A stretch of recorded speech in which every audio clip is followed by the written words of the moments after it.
who's who? Like, you said Yeah. you're recording. So who's recording tech majors? Everyone in here. You want the mic? Yeah. What about worship? What about education? Okay. And how many of you are musicians? All of you. How many are vocalists? Almost all of you. Okay, great. That just gives me a Does that better help? idea. Yeah. That's good. Good. Okay, so first question. Do you want to start from the top and go down? Sure. Is that cool? So how did you get started in music originally? It's kind of a broad question, but... Well, my mom says I came out of the womb singing, but just always was involved in worship in church. And when I got into middle school and high school, I would join the choir and did all the all-state stuff and all of that. And then it really was. And then I took a sabbatical. How many of you were here last night? So all of you heard my story, but I took a sabbatical from singing. I did not do anything with music. I changed. I'm 2 classes shy of a music teacher. Music school dropout. Anyway, I started in music, but then changed my major to religion because I was searching. Well, in that time, I didn't really do any more music for years. And then fast forward years later in California, I went to seminary, and I told the story last night when a lady came up, and the Lord had told her to ask me to lead worship for something, and she didn't know whether I did that or not. I ended up doing it, and then I ended up being a worship pastor. Ended up in the music industry. Sang backup for Katy Perry for 4 years. Was a full-time session singer. And I'd say the career part of music really started when I lived in California, singing backgrounds and full-time session singing. So you did most of that? Yeah, and then when I moved to Nashville, it was pretty clear that in that culture, you were either a session singer or an artist, and I had come to the point in my life where I had something to say, and I needed to write songs to communicate that, and so at that point, I said, if I take these sessions, we talked about this at dinner last night with my husband, if I take these sessions, I'm going to be pigeonholed, and a lot of it was that as a session singer, I had to be so versatile. I mean, I sang Disney, Nickelodeon, Cirque du Soleil, gospel, for all kinds of artists. Sang for Yolanda Adams and Alanis Morissette and all kinds of people, and I had to be so versatile. But the problem was when I went to sing something that I had written or for myself, I didn't know who I was. I didn't have a voice because I was just really flexible and could sound like anybody else, but I didn't know who I was. And I found it to be really clear that if I continued to do session singing, that I wasn't going to be able to find my voice. And I felt like at that point in my life that was the priority, and that's what God was calling me to. So yeah. That's good. Did you always want to be a solo artist? I mean, you kind of answered that before, but... Yeah, I think when I was little, singing with a hairbrush in front of the mirror on top of my bed, I always wanted to sing or perform, or there was some kind of like something in me that loved getting a bunch of people together all on the same page. Like I loved leading people. It was more like leading people. And whether that was singing or speaking or teaching or anything, I just bringing people together and being of one heart and one mind, that was really important to me. But music is my avenue. And even now, I don't feel as if I could never sing again, if I could never do music, it would sting, but it wouldn't be the end of the world, If I could never minister to people again or see the hurting healed or the lost saved or the ministry side of it, I would take me home, Jesus. I don't really have a reason to be here, you know what I mean? So I think I always wanted to be a singer or an artist or something, a leader. But then over the course of my teen years and my early 20s, I just didn't have the courage to really do it. Like I mentioned last night, those lies that the enemy planted in me when I was little, if you're not good enough, that kind of took root in my adolescence, grew throughout my teen years, and were rooted and grounded in my adulthood. caused me to not have the courage to really step out. And so it wasn't until I dealt with that in my spirit internally as a person that I felt the courage to really step out into the calling of God. And for all you vocalists in here, I found my voice when I really found freedom. Like something happened in the natural when something happened in the spirit. And when I developed, and that's the biggest point of encouragement I could give you, is to be a healthy person, to be a healthy leader, to be healthy whatever you're going to do. Just do the work to know yourself, know who God made you to be, know who you are in Christ. That was the most important thing to thrust me forward in life, and that's when life started to blossom, was when I gave up control. And I tell this to singers all the time. It's like when you're shooting for a note or you're trying to do something musically and you're not there yet, so you hold back. Your fear of looking stupid causes you to hold yourself back. In order to gain control, you have to lose it. So you have to risk sounding bad. And there are lots of times last night where in my mind I sounded bad, but that's not the point. Like being perfect and hitting every note, that's not the point. The point is that God deposited something in my heart and my spirit to affect this atmosphere, and I'm inviting him in. And that's the point. When I get insecure and when I get, come on in guys. When I get insecure and when I start to focus on, perfectionism and stuff like that, it really is a clear sign that I am focusing on myself instead of the Lord. When I get worried about making mistakes or forgetting words or all that, I know my motivation is wrong and I need to go back to the drawing board. And Keith and I are privileged. We live in Franklin, so we're close to a lot of really wonderful leaders in the church and kind of legends in Christendom, if you will.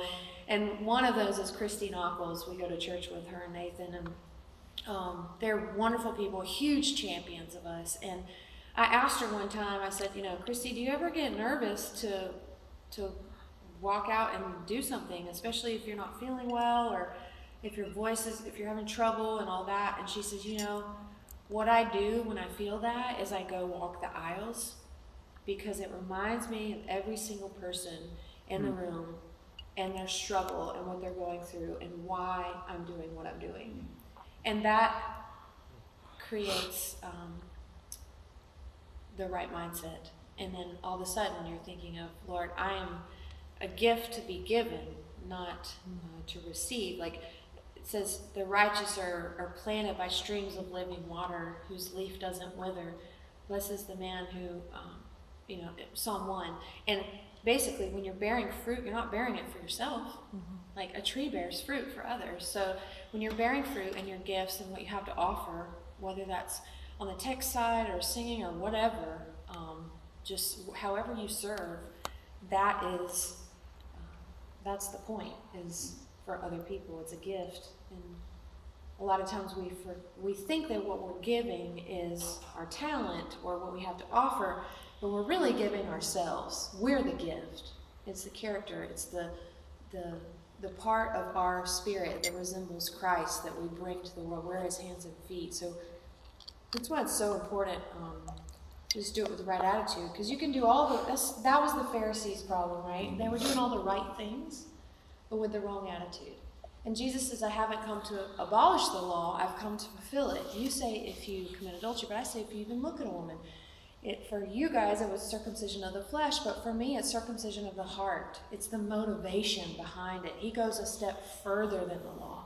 People a lot of times look at the New Testament, Jesus, and they we don't have to do that because the law is all thrown out. Well, that's not really true. Jesus went beyond the law to it's a matter of the heart. Circumcision of the heart. And so I think it's important what we're doing with the right motivation. When I get insecure and all that, I don't know how we know this, but that's how today's going to be, you guys. Random thoughts. Yeah. So, okay, let's talk about the idea of excellence. You kind of brought that up and talking earlier, and I think he's working on something like that. So, where's that line of excellence and perfection? Well, I'll let Keith speak to that in his masterclass, Okay. But for me, I think, did I represent Jesus well? Did I look more like him at the end of the day? Was I doing it in an attitude of humility and service? And did I do my best? Even if I don't nail it.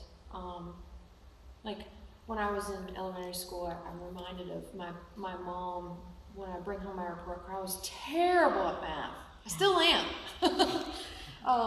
But when I was in elementary school, I'd come home with bad grades in math, and she would always look at me very tenderly because she knew I was so hard on myself. I was type A, rule follower, wanted to get everything right, living for that A and not learning anything. Y'all hear me? I could take tests really well, but I wasn't learning anything. So anyway, she would look at me and take my face in her hands, and she said, "Baby, did you do your best?" And I said, "I did." She said, "I'm proud of you." That is excellent. Like that, just doing your very best and trusting that where you lack, God will make that up. And I'll say this about kind of both within and outside of the church. I've noticed a lot of people who, they sing and are so focused on singing that they're not communicating. They're worrying about the notes. They're worrying about remembering all the words. And at the end of the day, it really matters more that I feel it than if it sounds perfect. Now, you want to sound good, don't get me wrong. So there's a preparation factor to yeah, that. Yeah. They have that freedom out of and that. the Holy Spirit inspires in the preparation. I think sometimes we think, especially as charismatics or Pentecostal people, like that spontaneous element is so emotionally rich for us, but the Holy Spirit inspires just as much in the planning and the preparation as he does in the moment. And because he stands outside of time, it's just one big blob to him. It's not like linear like we think it. So I think what did you going to ask me initially? Excellence You said and excellence. perfection. But I think you're going to divert that to Keith later. Yeah, so Keith can share what he thinks about that, but I think just doing your best and knowing that where you leave off, the Lord will take up. Oh, I remember what I was going to say. So when I was a session singer in LA, I would get hired more than people who I knew who sang way better than me. Like, I'm not trying to have false humility, like, they could sing, like, way better than me. And I didn't understand why they weren't getting the calls and I was. And I had a producer tell me, because when you sing, I feel it. And I think that's the difference of like, either you're singing from your heart, you're playing from your heart, you're serving from your heart, or you're not. And people know the difference. Y'all know the difference. Mm-hmm. You can tell when somebody's genuinely with you and when they're not. Yeah. Dan Needham, which is a drummer who was with us a couple years ago, he kind of said the same thing. Mm-hmm. He's like, I get hired all the time for these gospel gigs. He's a drummer. He's like, I'm the whitest guy you know. He's like, I get hired for all these gospel gigs when all these other guys have been playing so much better. But it was the heart of the matter and what they put into it and feeling it. Mm-hmm. Does that make sense? He gets hit the exact same thing, which is interesting. Yeah. So, what is your favorite scripture verse right now? What's on your heart recently? I have some live scripture verses, but I think as of late, our pastor just got back from Israel, and he's been talking about Psalm 23 a lot, in the valley of the shadow of death. And he brought back a photo of what they believe to be that very valley in Israel. And the darkness that comes when the sun hits that rock and the shade comes over it is so dark. And when I read that psalm this summer, it's called Summer in the Psalms, is the series we're in, I can't help but picture that now. And this is really an aside, but it's all going to make sense in a second. But I am a diver. I love scuba diving. And really? Yeah. That's awesome. I didn't know that. Yeah. So when Keith and I got married, I was like, you're going to have to go get certified because you can't be with me and not dive because I'm going to be out half the time and you're going to be in the boat. So anyway, he got certified and we dive together now. I can't do it now that I'm pregnant, but Anyway, I was in Bali and there was a shipwreck dive, and you're supposed to be shipwreck certified to go on this dive. I totally lied and told them that I was, and I totally wasn't. I do not recommend lying, but I'm just being vulnerable with y'all. I wanted to do it, and I was like, sure. I totally lied. And so, anyway, I went on this shipwreck dive, and the way that this boat is situated in the water, when the light hits the boat, the shadow, you cannot see anything. It is like the darkest of dark. Really? You cannot see anything. It is like a black line and literally like total abyss, you know? And it's the same image as this picture that he showed us of the valley of the shadow of death, where this rock, it casts such a shadow that crevice is like so dark. It's like an abyss. Yea, though I walk through the valley of the shadow of death, I will fear no evil. But that means more to me because when I did that dive, I got scared. And I don't get scared normally. It takes a lot to scare me, and I was scared at how dark it was. And it made that situation, coupled with his photo of the valley of the shadow of death, it made that scripture so real to me. Yea, though I walk through the valley of the shadow of death, I will fear no evil. So that's been speaking to me this summer. Yeah. And our friends just got back from Israel too, and they went there and just said it was incredible. So Keith hasn't been to Israel, so I want to take him. But You want to take him to the shadow of death? is that what yeah, you're I saying? want to take him to the shadow of Yeah, death. that's great. That was good. That's loving right there. Yeah. Okay, so what does success look like to you? A lot of people see it as different, in terms of where they're at. We can obviously hear your heart for ministry and everything that you've done, but what does success look like to you? How could you answer that? I think if you're meeting your goals, obviously there's a financial component that I've had to learn over the years. Because I was so ministry focused, I didn't want to talk about money. I didn't want to talk about finances or how much money you can make doing certain things. And in reality, as you get older, that's just how you have to think about it. And so I think success is being able to, if your goal is to make a living at it, to make a living at it. And you've got to be diverse, though, because a lot of times things dry up. Like the advantage that Keith has as a multi-instrumentalist, as a producer, arranger, is that when one thing dries up in town, he can move to the other. And it really is versatile. So if my artist career was not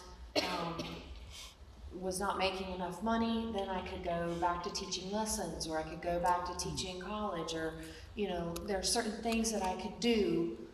So I'd say you really need to be good at a couple different things this day and age, because things do not pay the same. Like, one of my songs has almost 2 million streams, and have I seen a penny? No. You know what I mean? Like, you don't make as much money off of music because of streaming and the way things have shifted over the last 10 years. So you really have to make a living elsewhere. Touring, live shows, sessions, whatever it is.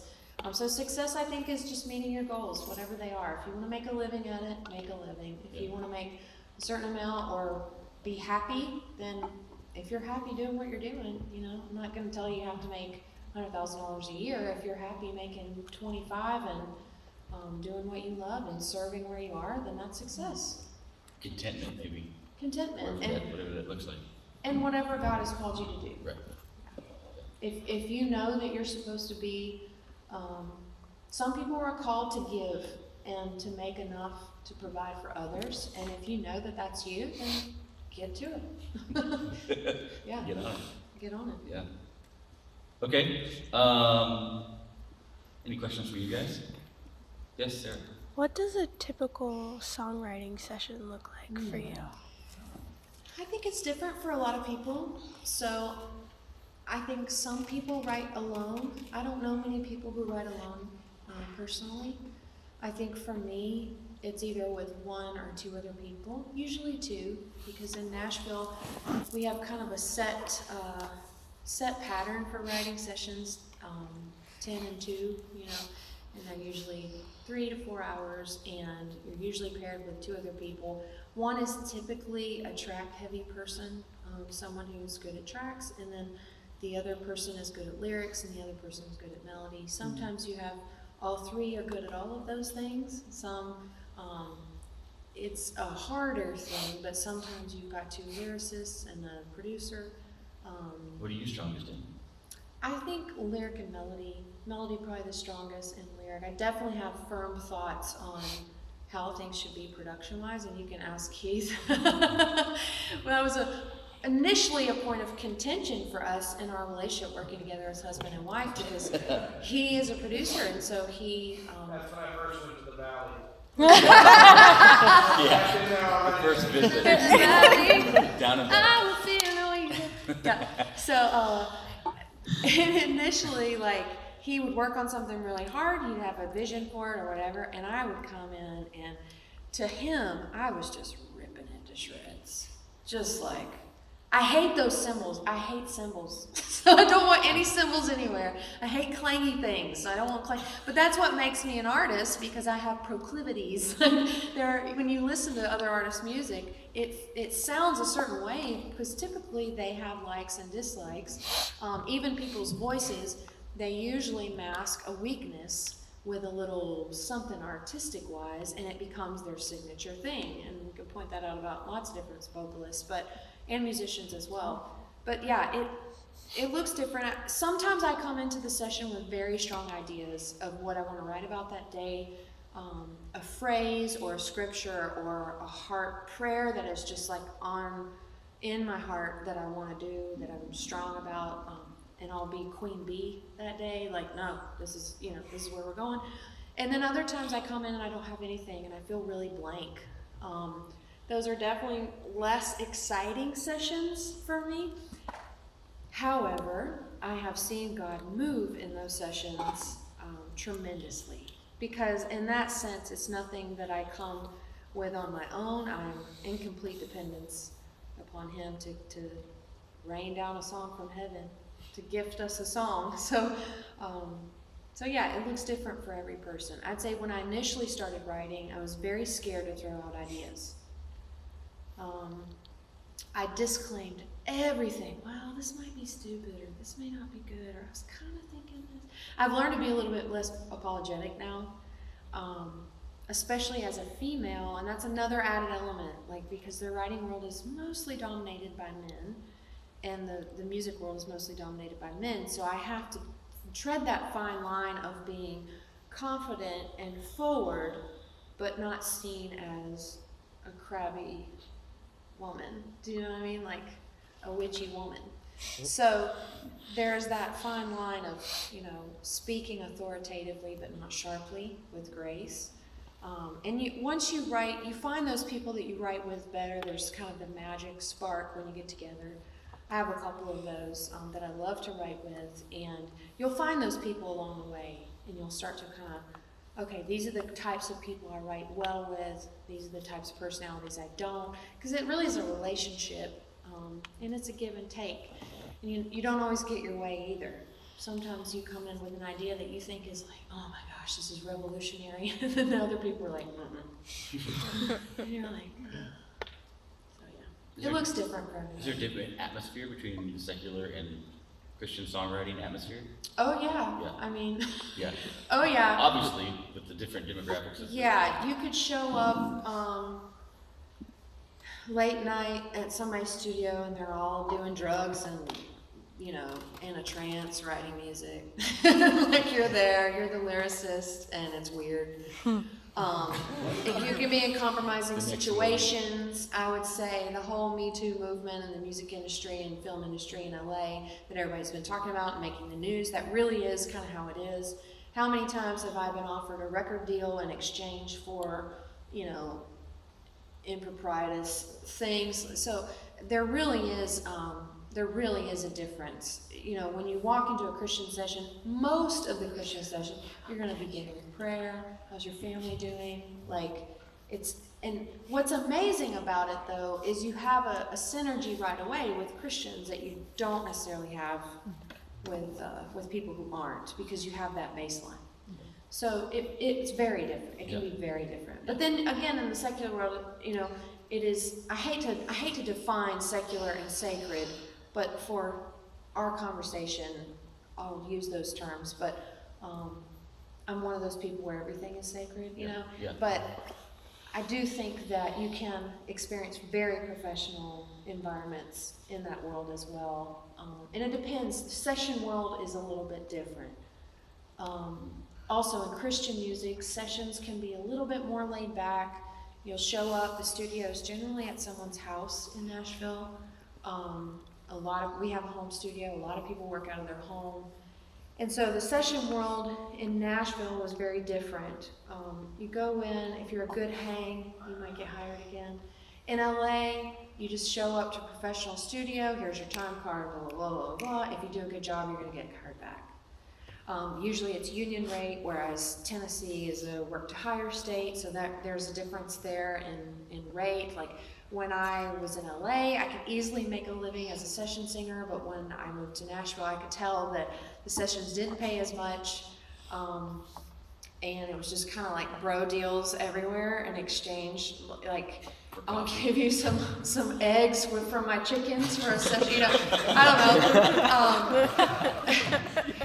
That's a real thing, though. I do get eggs from a lady in our church who is a musician. But anyway, but we don't exchange in that.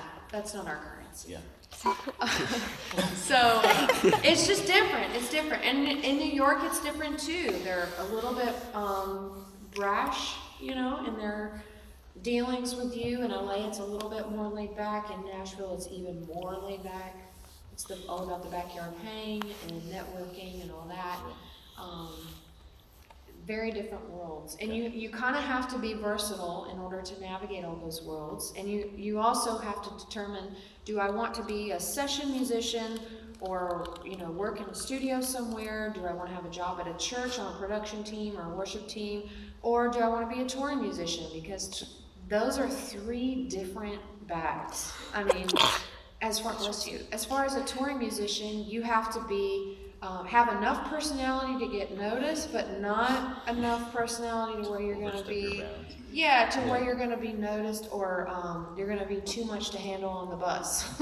You want to be laid back and go with the flow, but also very professional and on it. So there's a balance of, like, if you're not going to get along with people on the bus, it doesn't matter how good of a musician you are, like, you have to be a good hang. So it's kind of like that. And then in the session world, it's different too. All of those, your character matters. That's not what I'm saying, but it does take a different personality to be okay with setbacks and time differences, and operating with grace when you're really tired.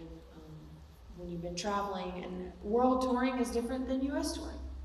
Flying touring is different than bus touring. Like, you could get off a 17.5-hour flight and then have to go play a show, like, straight from the airport. And so it's a different world. It looks glamorous in a lot of ways. And there are glamorous aspects to it. But I'd say that's a very small percentage, like maybe like 2%.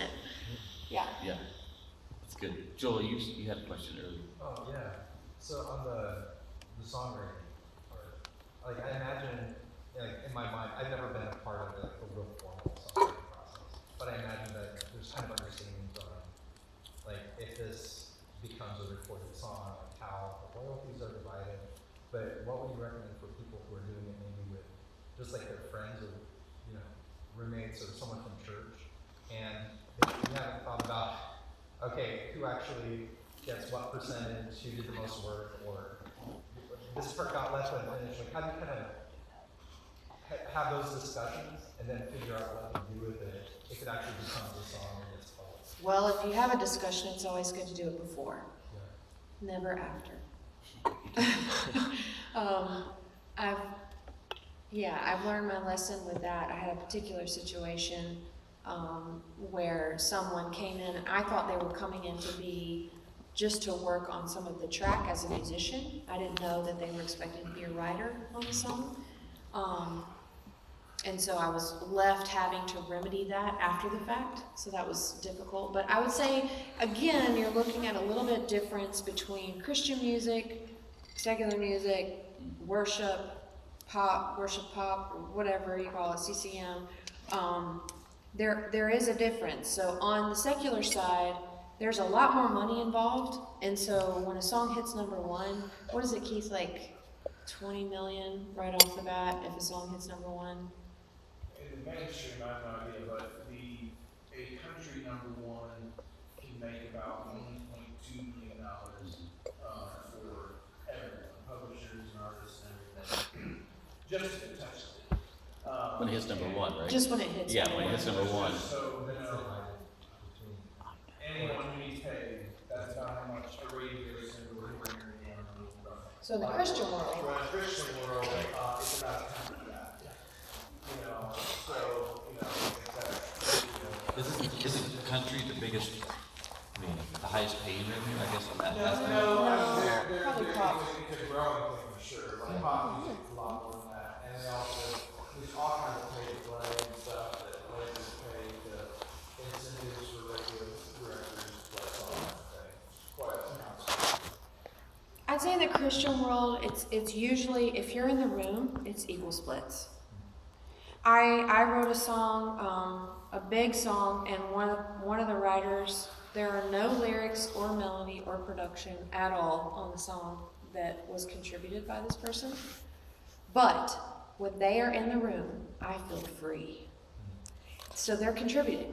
And the ideas that they're throwing out, maybe I wouldn't have gotten the ideas I got unless they had thrown out those ideas.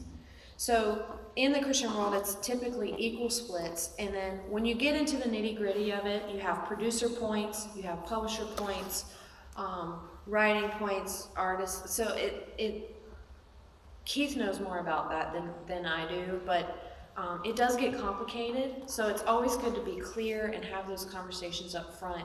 Now, the issue with writing with your friends and you guys not being, or some of them not being in the music industry, they don't have a publisher, so you have to kind of sort that out. I'd say if you're writing songs, go ahead and join BMI or CSEC or ASCAP or somewhere. Like, go ahead and try to learn about that and set it up. Go ahead, Keith. I'll add this, like, it's just split it. Yeah. Just You split know, it. Be like, gracious. The thing is, like, you're fighting over air until there's actual money involved. Right. And let's say you got a little greedy and believed you did more, and you fought for 20% more, and you no longer have a friend. When you finally get that check and you see how small it is, you're really disappointed that you let friendship slide. And you want to, one thing that I have learned is that you never know who you're in the room with. You never know Who they know. who they know. Yeah. And you just want to be gracious, because if people like working with you, you're going to get their best. If people feel trusted and they feel like they can trust you, you're going to get their best. And so if people start, like this one situation where I had to remedy or whatever, I would feel an awkwardness writing with this person in the future, because I would feel just a little strange about what happened. I felt bad about what happened. I didn't know that he expected to be a writer on the song. I actually said to the other writer, like, what, did he contribute anything? Like, in my mind, I'm going, well, he didn't write on the song. Like, I'm so confused. But you just can't be greedy. And in the long run, you have to think long game. And in the long run, you want to be gracious, because you want you want a good name. Protect your name, because you never know who's in the room. You never know where they're going to be or anything. I mean, and it's interesting. When I first, I'm not going to get too descriptive about this, but when I first moved to Nashville, I had picked up a few sessions because I knew that was a way for me to make some quick money. And that was when I was trying to decide, should I full out go the artist route? Should I try to do both? Should I full out do sessions, all that? And I walked into a session, and there was a person in the industry in there, and they were bad-mouthing the vocalists in the room. And I thought, I knew some of the vocalists from other sessions. I knew their resume. And I was like, you probably don't need to be saying that, because these people know what they're doing. And they were bad-mouthing even the song itself when some of the writers and the artist was in the room. And I thought, whoa. Like, and then they said I think they said something about me too, and I was like, you don't know me from Adam. Like, I just moved here, and I kind of got this ninja view of like the session world and some of the character of some of the people because they didn't know who I was. And then as soon as someone well known walked in the room, they changed their attitude. But I was like, okay. So now me being an artist and working with some of these people, I kind of know, like, I don't want to work with this person because I heard them badmouth somebody else in a session. Like, it's just poor etiquette. Yeah. And they showed up late, it's just, no, don't show up late. Like, it's just, you don't show up late because you're wasting everybody's time. Yeah. That's so good. Yes, Carrie. What was because like for instance there and everything you mentioned, like obviously you shouldn't produce Christian content and everything. What was the hardest part about being a witness in that environment, and how do you feel like God helped you to work through that to touch people? I think the hardest part about, she was asking when I toured with Katy Perry, what was the hardest part about being a witness, and I think, let me come at it from a reverse. I think what I learned was that I didn't have to vocalize 24/7 my beliefs. Christ in me was enough. We underestimate the power of God in us. And just the fact that when you walk in a room, the glory of God's walking in with you. It says he goes before us and behind us. He's omniscient, omnipotent, omnipresent, all that. He's already there. But we bring his presence in a different way. And so I think I needed to know that I didn't have to defend my viewpoint all the time.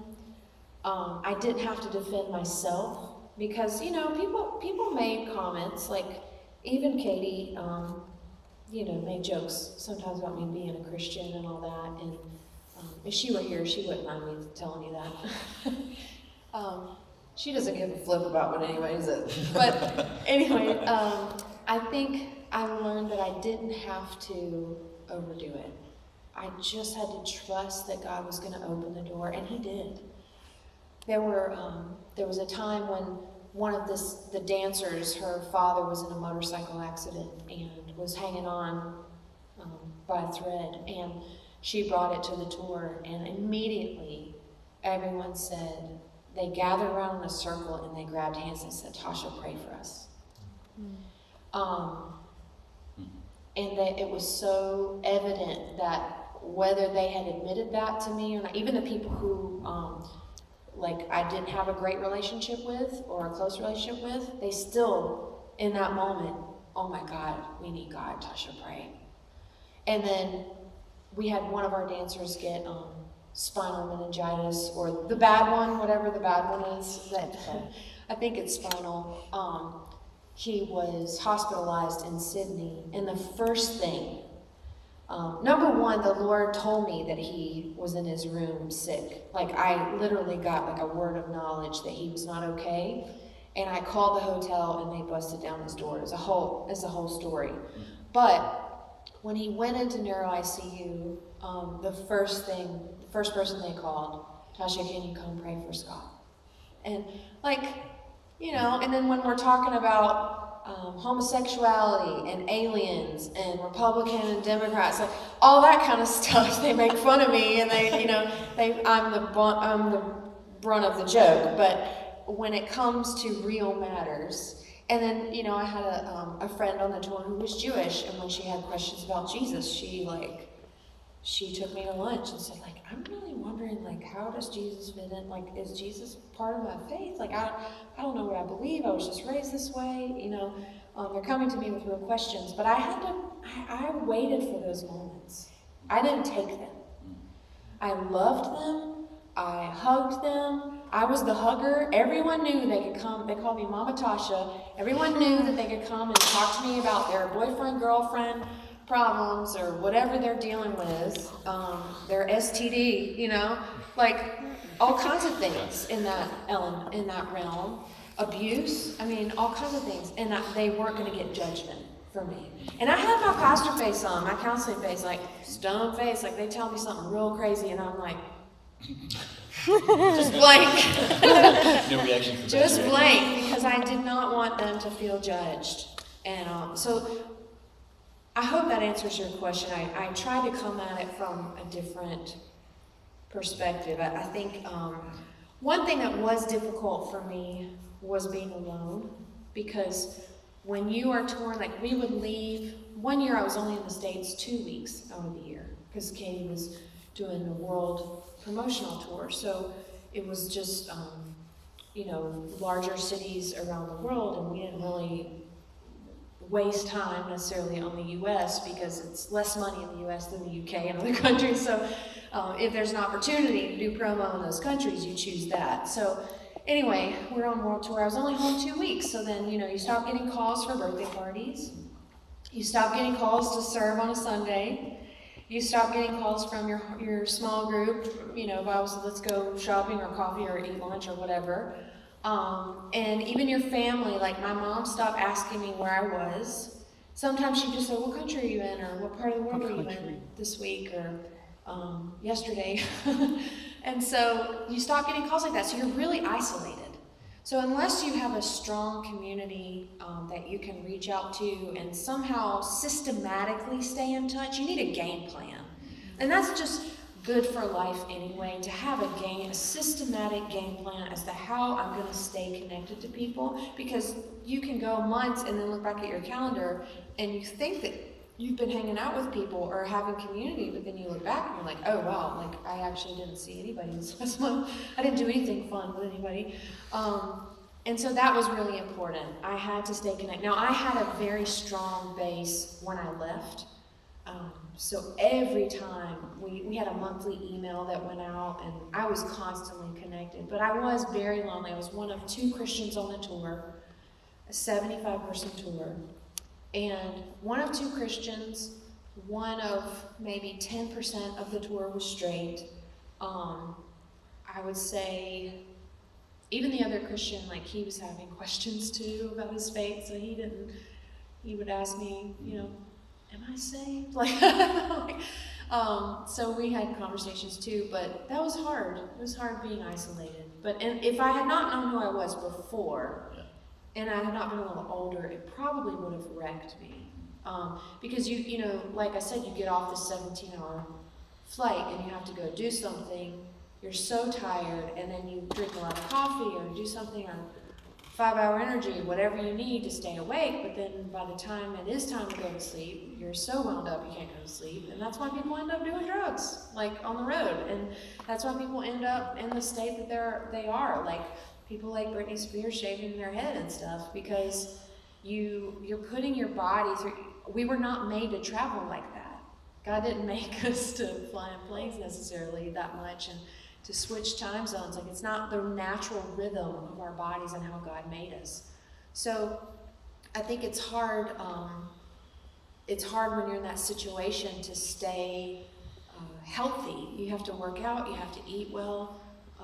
There are things that I had to do for my voice then that I don't have to do now because I was traveling so much. I couldn't drink certain drinks or eat certain things, or I had to get a certain amount of cardio in to be able to dance and sing and wear those outfits. Like, it was crazy. And then you don't think about, what you're putting your physical body through. And that, we're in a Christian tour, it's kind of a microcosm of that too. Like Keith is out every weekend with Toby Mac, and he's having to do things to make sure he stays on track, and they're all working out and trying to keep themselves healthy on the road. You're constantly exposed to different elements, and water in different places, and food in different places, and the atmosphere is different, the humidity. Like when you sing in Denver, you have to have an oxygen tank backstage. I don't know if y'all know that. Most people have an oxygen tank backstage because the elevation is so high. Like, you can't sing and dance, and then people who are not from Denver, you get really worn out, and so they usually put you on oxygen in between songs. And so stuff like that, you don't think about how hard it is on your body. So on the vocal side of things, since we have a lot of vocal people, how did you take care of your voice? What did you do? Can you maybe unwrap that? Yeah, water is the oil for the engine. Like, if you're not hydrated, and it's not like the water that you're drinking now. Water that you drink now hits your vocal cords maybe 30 minutes later. So as soon as you wake up, like on a Sunday, if you're singing at church, you should have been drinking the night before enough water. Really, it's half your body weight in ounces. And if you're on any kind of like medication or sinus medication or cold medication, that's going to dehydrate you even more. So, and if you have allergies, you have inflammation. So honey keeps down inflammation. Gluten, actually, I'm not gluten-free now, but I was for a while because my body couldn't handle the mucus from allergies and gluten, because gluten creates mucus. And so my vocal cords were just so fried from having to sing through inflammation. I was in pre-nodule phase and had to go through vocal therapy when I moved to Nashville because the allergies are so bad. And we live in a bowl, and there's no fresh coastal wind to like blow some of that stuff away, and all the water seeps into the area, but there's no seeping out necessarily. So it's just like a big cesspool of grossness, and which is funny considering there's so many singers who live there. But allergies, it's the worst in the country, and I had to cut out gluten, I had to cut out dairy because my body just could not cut the mucus to sing through. And I had to work on some cord closure exercises. I couldn't warm up the same way that I did before. And I still deal with it now, because when we came from Dexter, Missouri, where Keith's parents live, and they were burning all those cotton fields and all that right now, and my throat was burning last night when I was singing. And you just have to learn. I am learning now. It's taken me a couple of years of living in Allergy Town to learn how to sing through those allergies in a healthy way. And as a singer, you're always strengthening some muscles and some are atrophying. So you want to switch up your warm-up because sometimes when you work really strong on your mix, sometimes your chest voice and your head voice goes away, and the opposite is true. And so you kind of have to always be on top of it and moving a little bit ahead of the game. Yeah. I still go see teachers, even though I teach voice and I've been doing this a long time, I still go to lessons sometimes. Still today? Yeah, Yeah. totally. And especially if I'm dealing with a certain thing, I might need a different cord closure exercise because there's a certain part of my range that gets worn out with where a lot of my songs sit. So I figure out how to combat that, and then through seasons, I'll switch up my warm-up. So like right now, what I'm doing for my warm-up is what I did 10 years ago. But I would guess in about 6 months, I might switch that back to what I've been doing in the last few years, because at that point, my head voice will be kind of back on its game, and then I'll have to strengthen the other part of it. So your cords, you have this like thin mucosal layer on the top of your cords, and they come together like fish gills. And when you're singing through inflammation or mucus, that closure doesn't get a good seal, so it'll bump like this instead of this. And that's when you hear someone instead of you'll hear that kind of crackles. That's typically mucus. So yeah, water, rest. Vocologists have tried everything in therapy to figure out how to repair the voice, whether that's medication or certain herbs or anything, and they have found that rest is the only thing that does it. Sleep. Yeah. Not just rest, sleep is the only thing that repairs it. So if your voice is tired, there's a difference between your voice getting tired because it's like a runner and you have exercised your muscles and you're a little sore the next day or the day after. I'm not worried about that. It's when you're talking or when you're just swallowing and something is hurting, or when you go to sing a couple weeks later and it's still hurting, then there's something to worry about. But a little bit of pain, no pain, no gain. You know what I mean? So you have to not be afraid of leaning into the discomfort, because a lot of times that discomfort is even mental. It's not physical. we think that we can't do something, so we don't try, and then we tell ourselves, it's like fight or flight for us, or freeze, fight, flight, or freeze. We tell ourselves we can't do it, so we don't try, and as soon as we do, and it sounds bad, we clench up, and that clenching up causes us to hurt, and we think that it's because of what we did, but it's really in our psyche. So I think singing is mostly mental. And you grow as a singer as you grow as a person, like I said. You experience that freedom in your heart, your spirit, your mind, and it comes out in your vocals. And you start to take risks where you didn't before, because you don't care as much about what people think. Because you know whose you are, and you know who you are. So good. Yes, Joel. Can you talk a little bit about like your day-to-day schedule on tour, like when you're out with a star like Katy Perry doing a bunch of one-offs through Europe or whatever, or back and forth to airports? Like, what is an average day or an average week like for you? So it's different. If you're talking about promotional tour where it's one-offs and stuff, it could be anything. You could be. One weekend, we flew from Japan to LA for 7 hours, and then back to the Philippines, in 1 weekend.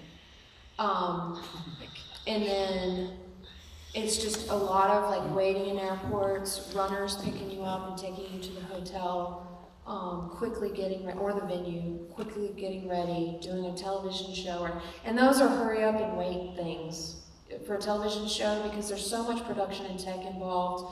I might be there for 4 hours and only sing for 10 minutes because the video didn't work right, or the lights didn't work right, or and depending on the show, you might not even be singing. So a lot of countries, they don't allow live vocals on television, so the band might be live, but the vocals will be synced, lip singing.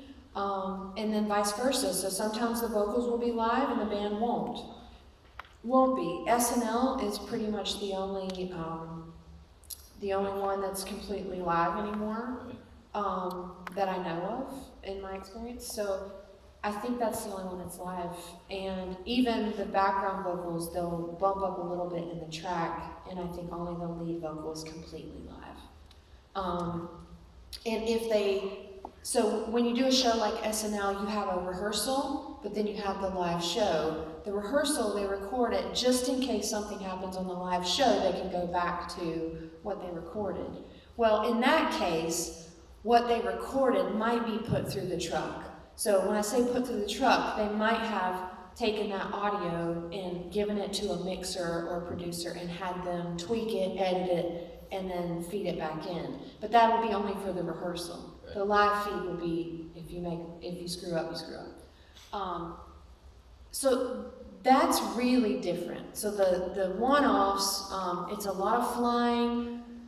Then you could be driving to some remote location where they're going to have it. If you sing for the troops, sometimes you'll have to go kind of far out, stuff like that. So promo tours, there's a new single out or a new artist. Yes. So not on a tour, but promo tour is like a single song. So we'll do Today's Show, SNL, Jay Leno, Ellen, and then in the other countries, there's a big radio show in Paris that people always do, London, Tokyo, you're gonna hit all those big cities. Now, bus tour, album tour, where you have a 50 city whatever, that is way different. You have a set rhythm every day, pretty much.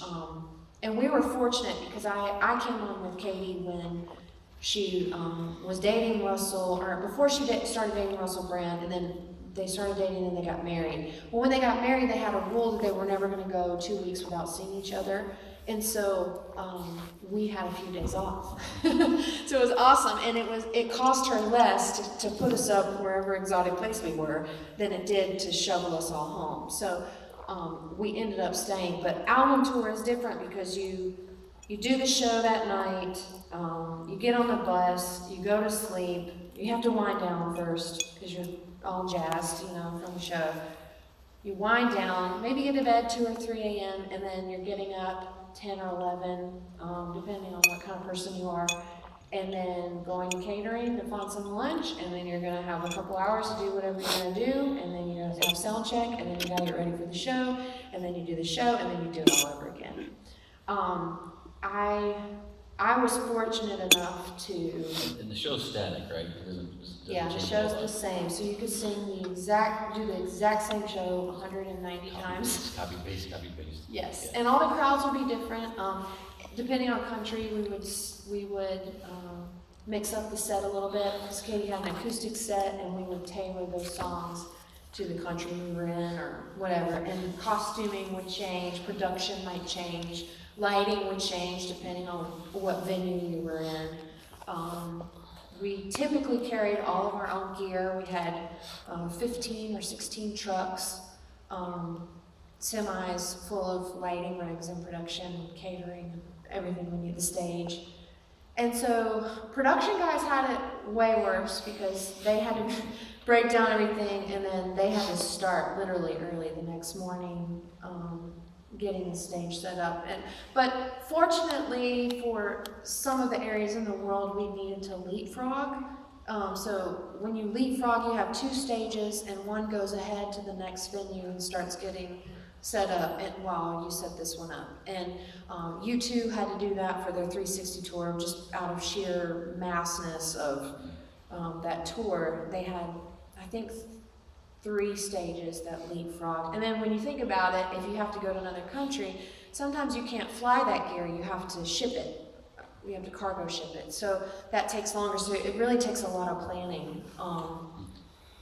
And then when you show up and the wardrobe case doesn't come, then somebody has to freakishly go out to wherever country you're in and find something that works and sew it for the night. So, Really? I mean, yeah, it's crazy. And then So it must go on, I guess. the show must go on. And you know, you can't dry clean those outfits, so they spray them down with vodka every night because it kills the germs and the smell.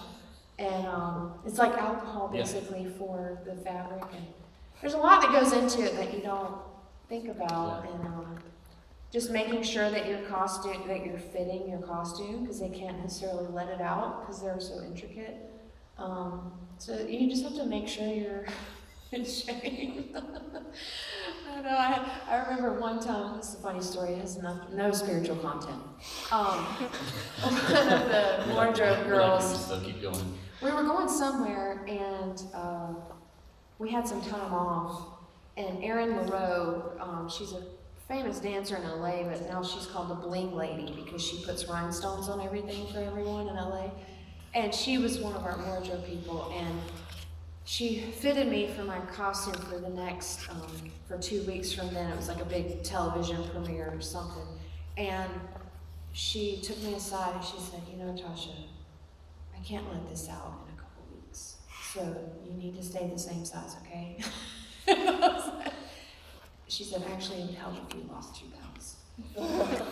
So, stuff like that. And if you don't know who you are, and you're like insecure about it, like that can really wound you. Yeah. Yeah. I can see that. And people come in, and you're at a show or you're at some event, and they're like, "Who are you wearing? You know, like, what are you wearing?"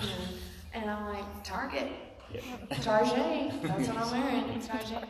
Yeah. So it's a different world. Yeah. Totally different. Any other questions? Yes.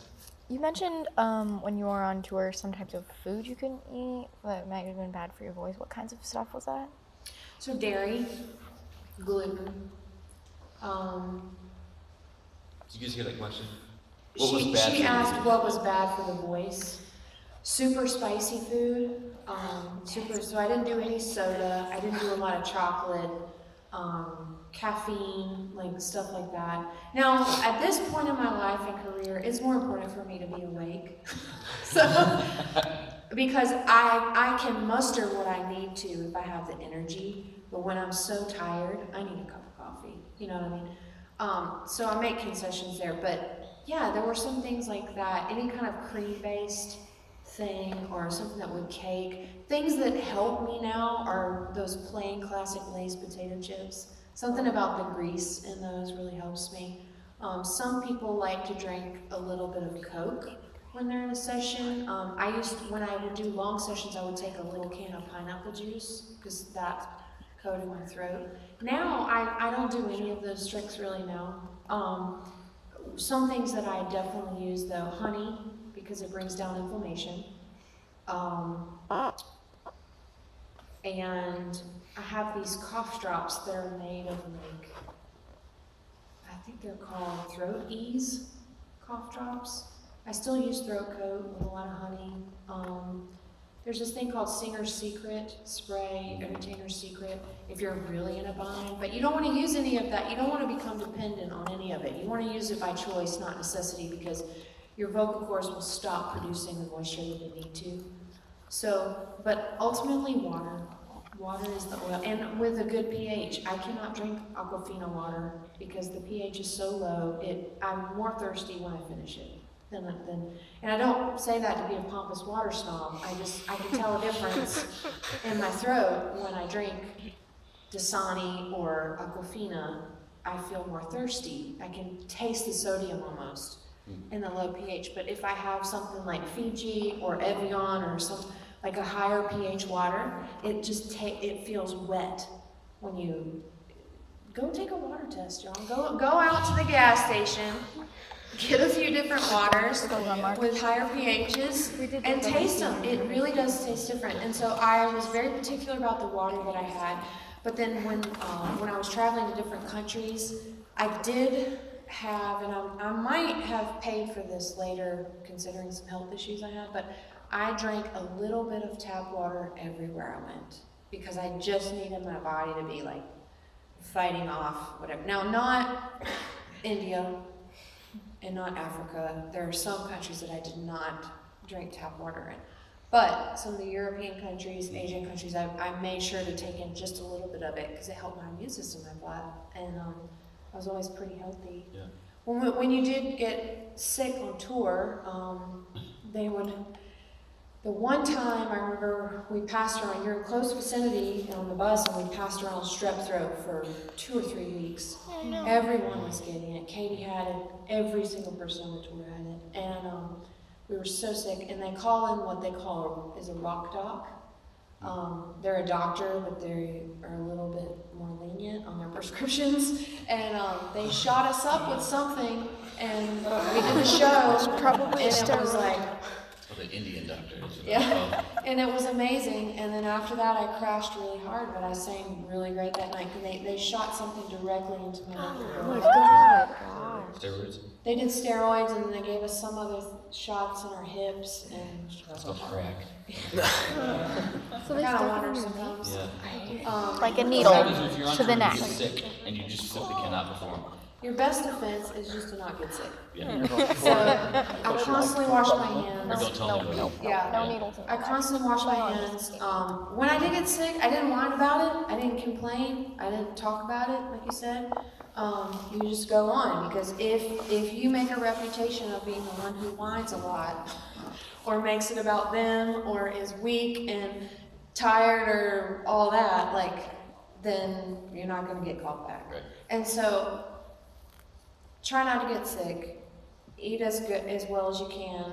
Exercise. I tried to sweat every day. I did hot yoga, so I definitely sweated every day. But I tried to warm up while I did cardio, so I would do those steps in the arenas because it would help me be able to dance and sing at the same time.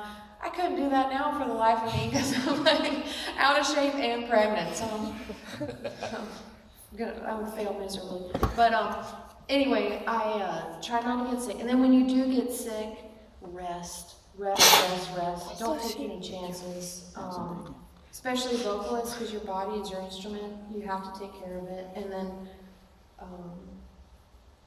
when we did get sick, and it was so bad that my voice, I couldn't sing the parts or do my job, we did have concessions for that. So Pete, our front of house guy, at the beginning of the tour, we would record our live vocal, and then if any point in the tour we could not sing or were incapacitated, he could play that track, and we would just get up there and do the choreography.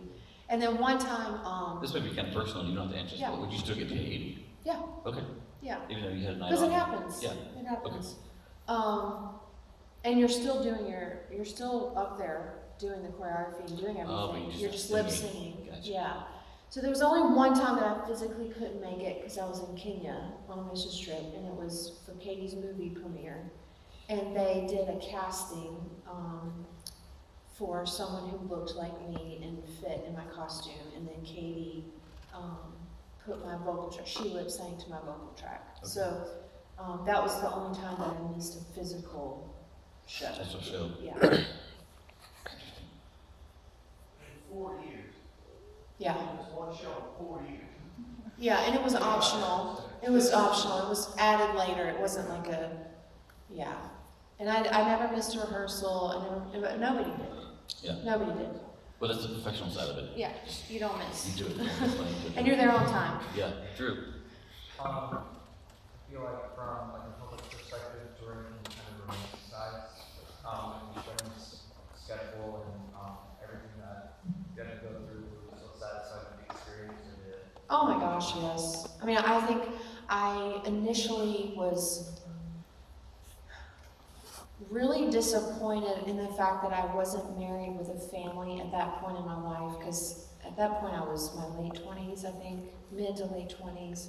And I wanted to be married with a family and in ministry by that point full time, and I was so disappointed in some respects, but now in hindsight I see, God, you knew that I had a wanderlust that I could have never fulfilled with a family and with a full-time ministry. And I mean, I've been to over 40 countries. I crossed off everything on my bucket list within 2 or 3 years. I mean, there aren't many places in the world that I want to go now, or like feel an urge to go, because I've been everywhere that I wanted to go, and it's incredible. I mean, the payoff was way more than the price in that season of my life. Now, in this season of my life, touring would have to look a little different. So it would need to be my music. It would need to be touring with my husband and my kids. Like, they would need to be on the road with me. I'd have to be able to afford to bring a nanny with me. Like, they're different things. I have different standards now. But back then, when I was single and could do whatever I wanted, and all, I mean, man, I got up before everybody on the bus, and I went and sight saw and did everything I wanted to do. I didn't waste any time. And I traveled the world on somebody else's dime, and I got paid for it. And that is wonderful. And I had enough air miles to where I mean, I had millions of air miles when I was done, and I gifted them to family. I flew people everywhere, first class. I mean, it was fun. Like, that part of it was awesome. I've gotten to eat all kinds of crazy food all over the world. I mean, What's the craziest thing you've eaten? few things. I mean, probably Japan. The weirdest stuff has been in Japan, like the head of a yellowtail, or some of the sea urchin stuff they have. That's definitely weird. In Africa, that wasn't with Katie, but I have no idea what I ate. I mean, they just handed it to me, like, who knows what it was. But it was good. And let's see, what other weird stuff? That's probably, I mean, Yeah. Japan's probably Those the are pretty weirdest weird. stuff. Yeah. That sea urchin stuff was really weird. And then the head of the yellowtail sounds weird. It's like a fish head, but it's actually really, really good. Yeah, it was weird. Yes. You can go first. Was there anything that you were asked to do that you felt maybe compromised Yes. your faith, and would you? Yes. So there were a few outfits that that Katie's stylist had given us, and I straight up went to Katie and was like, "I don't feel comfortable wearing this." She's like, "Okay, girl." And then she's like, "Okay, do it over." So she never made me feel uncomfortable. Of course, I did wear some crazy outfits. Like, you know, I had to wear some latex dresses. Some of them were, you know, a little bit revealing and all that, but like, it's a little different. It never felt like it was a provocative atmosphere, because her tour was so like cheery and candy and California, you know, like it didn't feel scandalous. Whereas some of the other tours, like Rihanna and Kesha, like it felt dark. You know, it's just, I don't know. We would have form-fitting things, but never anything that I felt very exposed. But there were a couple outfits. Like I remember one of the first shows we did was with Snoop Dogg for the MTV thing it was a CW radio show in New York at Madison Square Garden with Snoop Dogg, and they brought me my dress, and it was this is one of the ones I'm talking about. They brought me a dress, and it was an H&M tube dress, but you could see straight through. It was like super thin, like I mean, it looked terrible. It wasn't just like provocative, it just looked bad too. And so I went to Johnny Wujek, who's our stylist, and I was like, Johnny, I can't wear this. You can see straight through this. I'm not wearing this. So they bought 3 more, and I stacked them, and I wore 4 on top of each other, and we just taped them together. Yeah. Oh my goodness. And then for the Jingle Balls, we did the Jingle Balls with Bruno Mars and some other people. And when we did that show, I went to my fitting, and the other background singer didn't go because she got her hair done, and her hair took too long, and she missed her fitting. But then my dress fit really well, and it was super cute, and then hers looked terrible, so she took mine. And this is just the way of the world. Like this wouldn't happen in a Christian environment, but I don't think it would, God forbid. But she took mine, so then I had a dress that like stole mine, even though I had my name written in it. She ripped it out. So then I had this dress that fit terribly, and like, what were you gonna do if it's like falling off? Like, what are you gonna do? So some of the choreography, I was supposed to turn around, and I was supposed to take the stage with Katie, and everyone would have seen if we had like gaff taped it. So we ended up stapling it in the back, and then tucking it as best we could, and then I just didn't do the turnaround choreography. So, and then shoes, like if we were about to go on stage and Katie liked my shoes better, she might be like, give me your shoes. And we'd switch shoes. Well, she's a different size than me. So then I'd be like struggling, you know, to dance or whatever on really slick floors and 5-inch heels, because... Did you ever bark back and be like, get your own dang shoes? No, she paid for those shoes. Those are her shoes, even if they're mine. She writes my I just want paycheck. to make that point. Just, Yeah, she is the boss. Yeah. Why did she do her dance moves in shoes that didn't fit? Because her feet were larger than mine, so she could squeeze in a little bit. But mine would be falling off. But anyway, no, it's her call. Like, she's the boss. And It's her when show. you're on a tour like that, they are the boss. Yep. Just solidify that. So Yep. Did you get to keep any costume or no? I did get to keep some. I didn't get to keep a lot of the wigs. When I left, they were in a road case in storage in LA. So even if I wanted, it'd be too much of a hassle to go get them. But I probably had 12 to 15 wigs and just kind of crazy stuff. I was all kind of candy: cotton candy, candy canes, lollipops, gummy bears, and all the candy. it's not a shark. No Yeah. It's sharks. not a shark. Sarah? So what does preparing for tours and concerts look like? Well, for me as a vocalist, it's a lot of hurrying up and waiting again, because I might have learned my music in the first 3 days of rehearsal, but you have a lot of different other elements. You have the stage, and at that level, you have stage parts that move and that are mobile and that have to be tested and safety checked. You have aerials. We had a lot of aerials like Pink's show or Taylor's show. Those have to be safety checked. And they do their best to try to keep you sound checked at different times where you're not wasting your time. But when you're in production rehearsals, like, you are waiting a lot. And you can't get impatient. You just may as well bring something to do or something to prepare yourself, because the musicians, like, they have to get the tracks set up. There's all kinds of stuff that happen with that all the time. Even with me and Keith now, we'll be in sound check and I'll just be standing there and just waiting, and they're doing technical things, and I have no idea what they're doing, but I know they had to do it. So, in order for me to do what I do. So, it's a lot of... So she wants my shoes. Give me a shoe. It's a lot of hurrying up and waiting. And then once you get into it, for something of that level, you have a choreographer speaking into it, so, and an MD, a production manager, all of those people are speaking into the process. So you're kind of doing the show, and then everyone's looking and tweaking, the artist is tweaking. You might be changing outfits, you might be changing the parts, you might be changing your choreography, they might be changing the lighting. I know when we were in Germany, we were doing a lot of TV shows, and because I had dark hair and Katie had dark hair at the same time, we had similar makeup at that season. They would always put me in the back unlit, so there was no confusion between who was who. So stuff like that, once you get into it and they see the show, then they make adjustments. So yeah. What about mental preparation? Oh, mental preparation?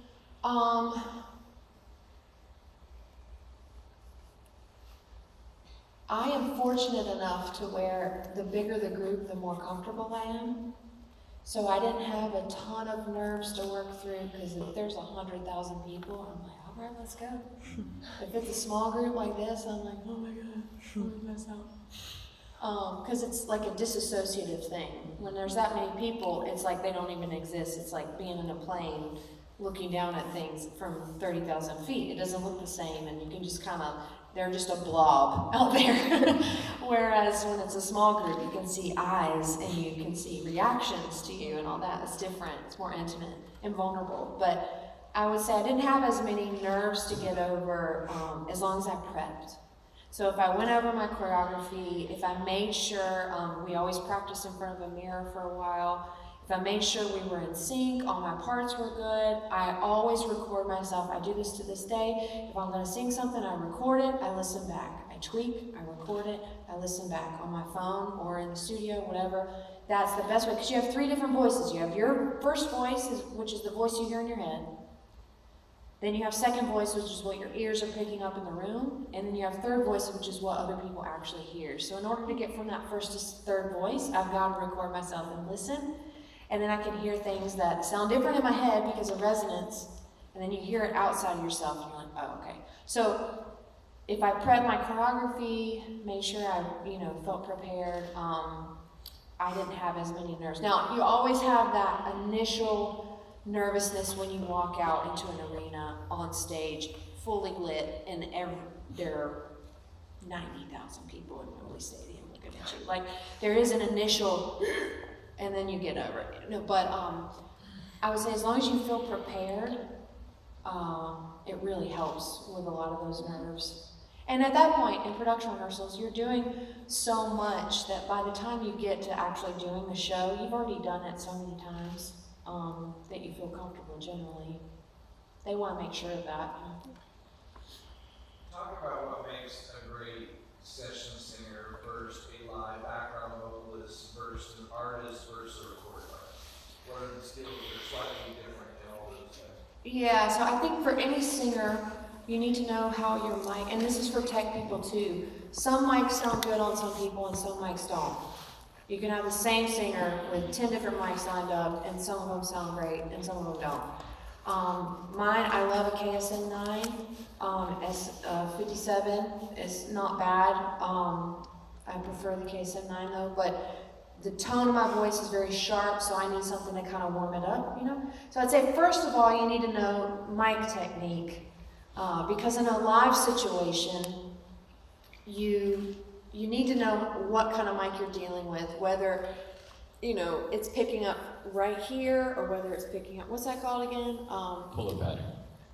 Yeah, so if the pattern is going wide, you can sing off to the side here a little bit and it's still going to pick you up. And then other mics are so directional right in front of you that you can barely get off pattern, and then it's not going to pick you up as much. So when you sing something that is loud, that's why singers, because they're not going to blow your ears out in a live situation. It's kind of the same, but minimized a little bit. It's a microcosm of that in a session.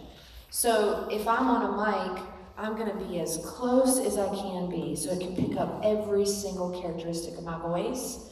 And then when it gets to the loud parts, I'm gonna back up only enough to where the levels aren't gonna be peaking. And then it's the engineer and the producer's job to kind of sort that out. But like, I need to know, and plosives too, like,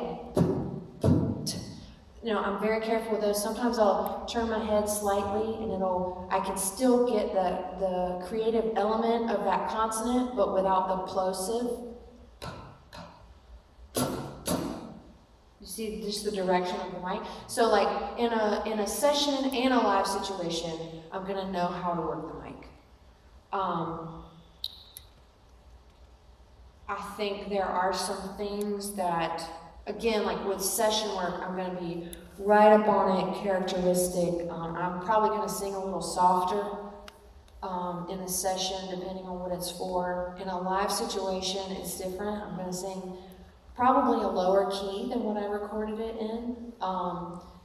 So if I'm doing a thing like I did last night, I might sing it in the original key, I might sing it down a little bit, because I know I need the stamina for the entire evening, not just that one song to go cut that one song. So I might lower it, and then if I'm in an acoustic situation where there's no mics, I'm gonna raise the key to the highest key possible that I can sing it in, because I want it to project.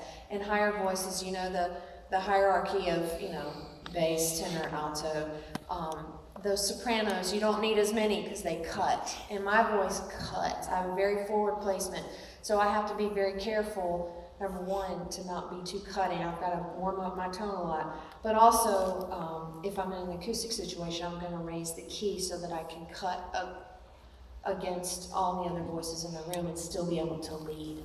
So, is that kind of what you were thinking? What about like how you're singing as a background vocals against the lead vocalist? Oh, gotcha. Okay. Like the blending Okay. side? Yeah, so The blending side of it? Or? The blending side and the following and masking and timing. Yeah, all. I will say that I'm really good at this. I'm really good at background singing because I listen so well to the lead.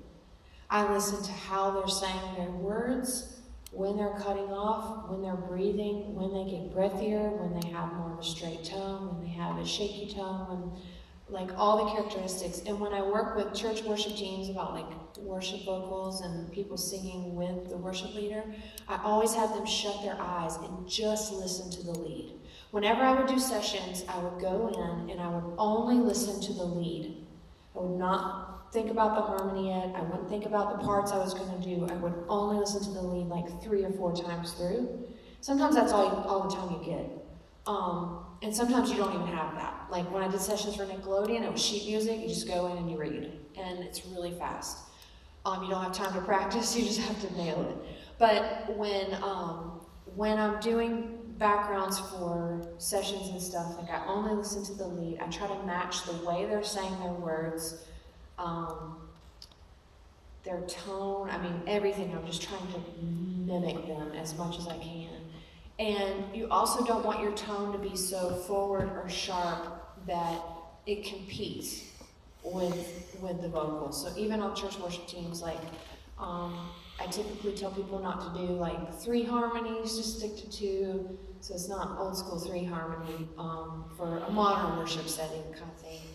And I tell them to listen. Don't be holding your note way longer than the leader. Don't be cutting off way shorter than them. Like you just want to mimic them as much as possible. Now, in an artist situation, like I said earlier, like being a session singer, I lost some of my creative ability and my artistic side because I was having to be so flexible and match everyone. And I am super behind the beat. I'm going to be behind the beat all the time because I grew up in a gospel church where we real laid back.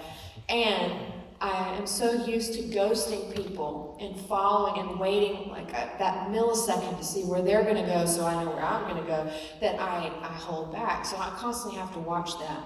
But as an artist, none of those rules apply. Like, it's a completely different mindset. I'm not matching anyone's tone. I'm creating my own. But when I do my own backgrounds, I go back in my head to background I was music. gonna ask you about that, because you do your own backgrounds. Yeah, I do my own, You shift so- modes and kind of go. I have to shift modes, and it depends. If it's a like balls to the wall song and you're just going for it, I've got to like, Yeah. I've got to give it everything I have. But even that, there's a way to do it that doesn't compete with the lead vocal. So let me ask you something along these same lines. If we were to listen to your in-ear mix, if you were on tour, what would your mix sound like? Barely anything. Really? Because, so there's a difference in being in your own church or your own setting every week and knowing the presets and everything is done and it's all automated and saved. And there's another element to being on the road and using different sound systems, different sound engineers, different in-ear monitors, or engineers. Like, that is so different that I make sure that my vocal level is hot. I need click, and I need something of a melodic instrument, whether it's the guitar or the piano. As long as I have one of those things, sometimes I keep the tracks way down, I keep everything else way down. Now, if I'm feeling like I need an extra bump of energy, I'll pull the tracks up a little bit in my mix. But typically, I just need to hear my voice, because by the time everything is going on stage, everything out there is bouncing off up back to the stage, and then all the people are singing and cheering and everything. I can't differentiate things enough, and I just need to hear my vocal click and a melodic instrument. And then if we're running tracks and I am cueing, because a lot of times I like the flexibility of being a worship leader and having tracks, but also being able to veer from those. So how, and Keith can tell you this in the master class of like how we formulate our tracks to where we can jump around still and still have flexibility. But I need the freedom to be able to cue something and then hear a cue back that I might not be able to hear. If it's a repetitive chord progression and I can't necessarily hear as well where I'm supposed to come in, I need that cue in the cue track up. So if we do have cues in that respect, I like those to be up in the mix a little bit too. So I don't mess up and throw everybody off and then they have to get back on. What if you're in a background situation? How would that look? I need a lot of the lead. Okay. Same thing. A lot of the lead. I don't need as much click because I'm going off them. Lead, right? And if they're like Chris, like I lead worship a ton with Chris McClarney, and he is like all over the place. I've sang with him for enough years to where I know where he's going and I know how he phrases stuff, but he is not going to be on the click. And so I think he thinks the click is from the devil. But I've sang with him enough to know when is he going to hold out his syllables, when is he going to hold out his vowels, you know, all that. So I definitely need to hear him. I need to hear probably piano at that point. I typically don't have any drums but the bass and the snare. No cymbals. Yeah. No. If there are any extra elements like cello or violin or anything like that on the stage, unless they are an integral part of a song I'm leading, I'll cut them out. Like a melody line or any kind of, yeah. Just to reduce the noise, just to have as little as possible. If I'm leading, if I'm doing backgrounds, I might throw some in just for good measure and just because I enjoy it. But otherwise, I'm not going to have much in. Okay. And you hate reverb. And I hate reverb. I want it as dry as possible.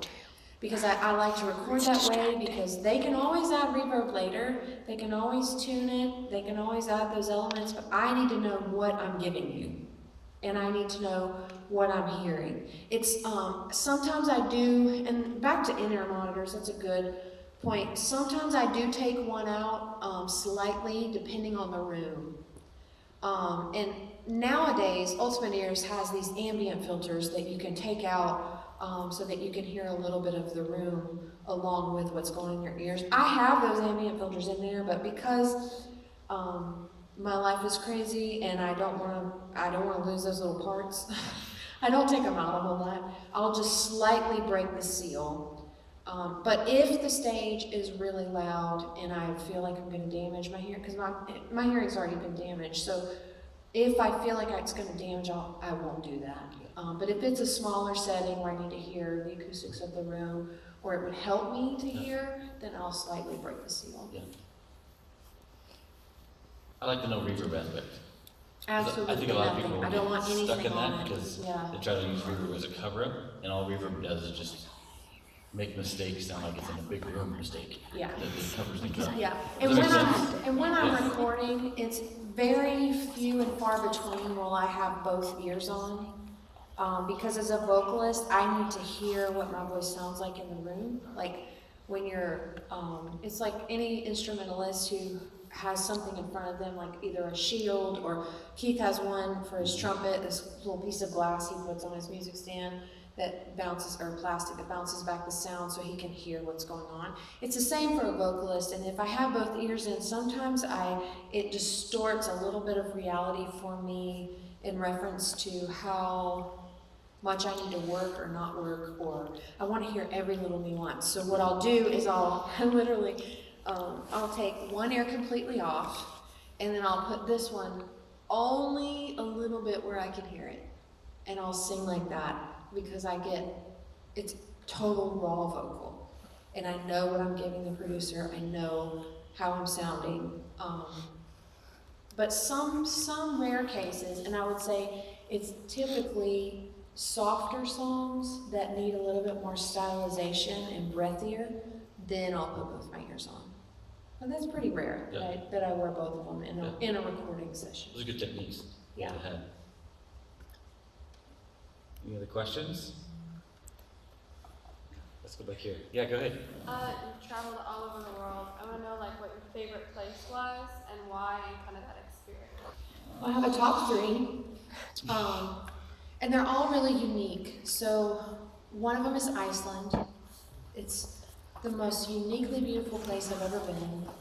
Because I'm a diver, I loved one of the top 5 dives in the world is there, in between the tectonic plates. It's like really cold, you have to wear a dry suit, it's crazy, but it's beautiful.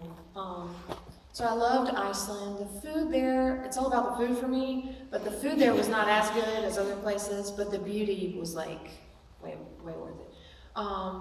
Bali in Indonesia, that's just a special place. There's a lot of spiritual energy there, and I think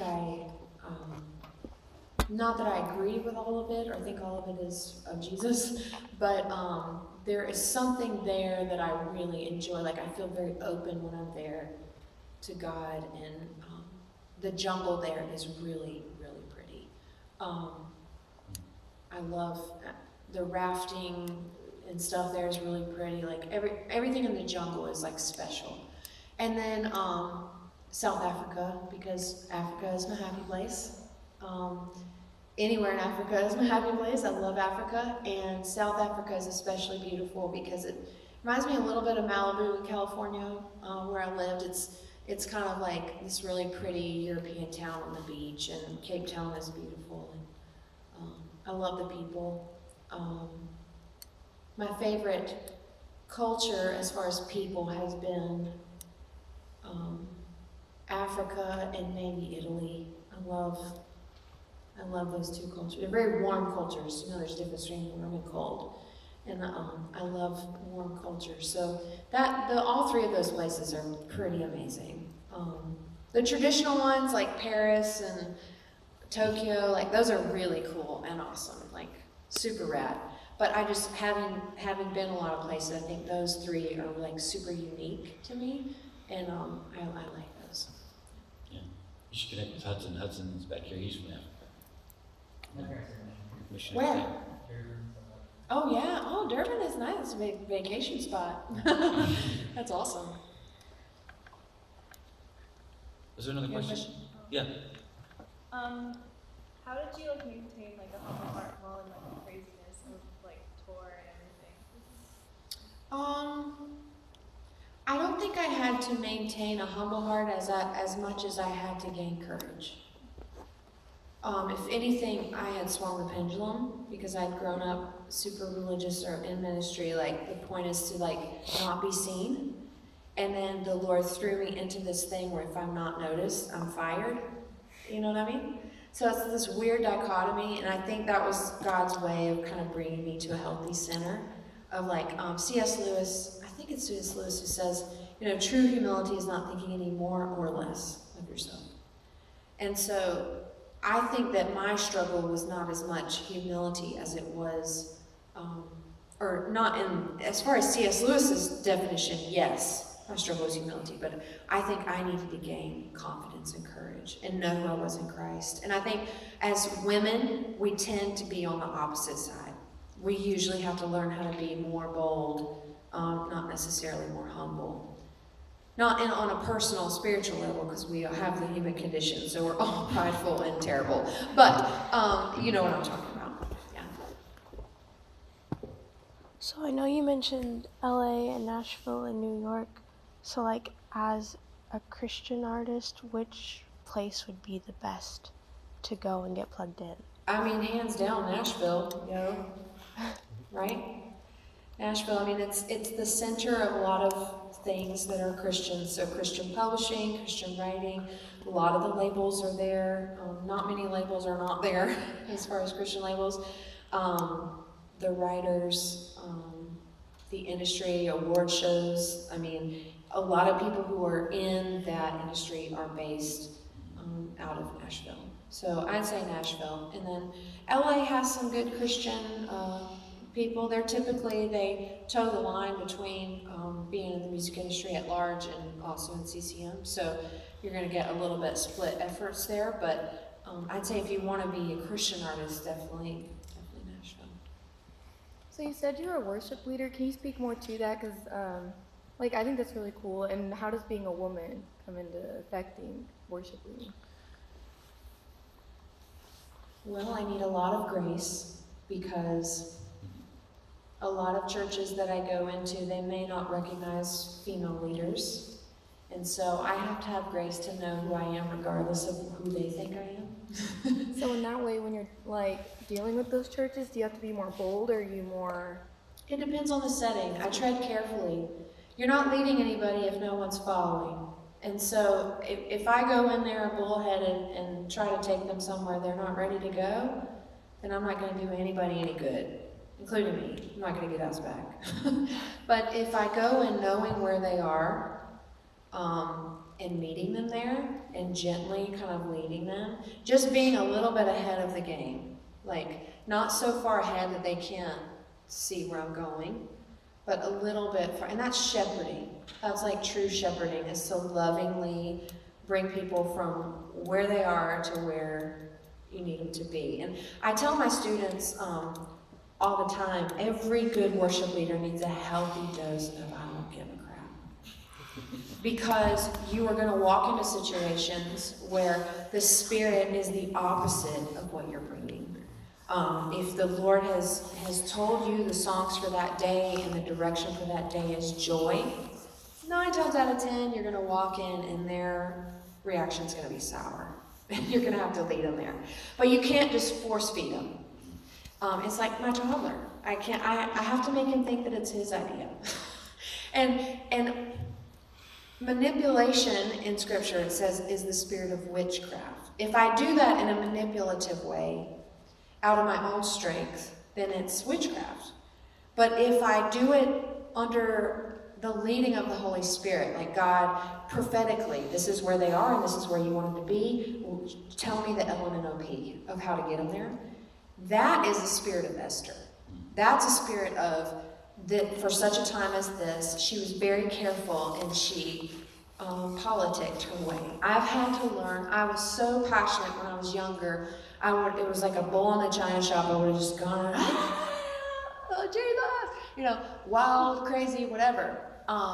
And I have learned to come under the reign of the Holy Spirit and to do it in such a way that I'm doing it a little politically because that's the way of the world. And so figuring out how much I can push, like, for example, there was a church a very large church that wanted me to come be one of their worship leaders.